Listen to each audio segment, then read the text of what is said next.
So ayan. Nandyan na yung tinadtad na lechong kawali. Nandyan na yung sibuyas na puti, siling green at saka itlog. Magkahalo-haluin na. Magiging sisig special na siya. Ayan o. Ayan. So ito ay 10 kilo ng sisig na tinitimpla ngayon, no. Ayan. Bago yung lechong kawali na tinadtad, bago inilihok dito. Ito ay magiging sisig na siya ngayon. So ang bango. Ayan. So bago pala gawing bago prituhin yung lechong kawali, may timpla na. So may lasa na pala yan. Pag hinalo-halo na lahat, may lasa na. Kasi yung pork, habang pinapakuluan ay may timpla na. Ayan. Tumutulong nga yung pawis mo, Jomong. Patuloyin mo lang, okay lang yan. Gwapo naman yung pinagpapawisan eh. Ayan. Paminta. Nabasar isa sa akin Ilalagyan niya ng panimpla. Ano yan, tuyo? Toyo. Ayan. So ayan, tinitimplahan niya na. Ayan o. Walang takal-takal yan. Walang measuring no. Oh.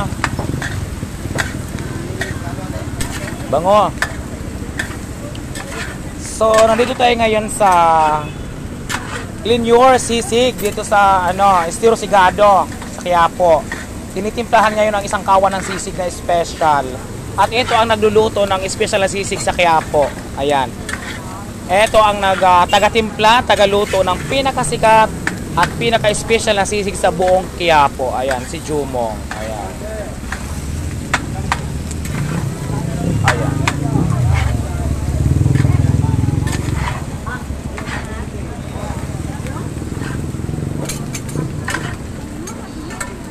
Okay na, luto na? Ha? Luto na.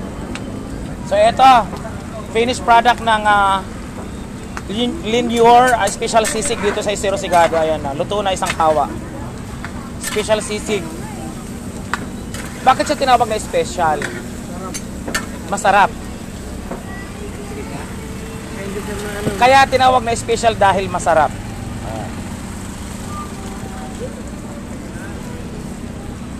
Okay na siya. Sisig rice siya. Ako, sisig. Walang rice. Pwede ba walang rice? Sisig lang talaga. Baka isang alakart.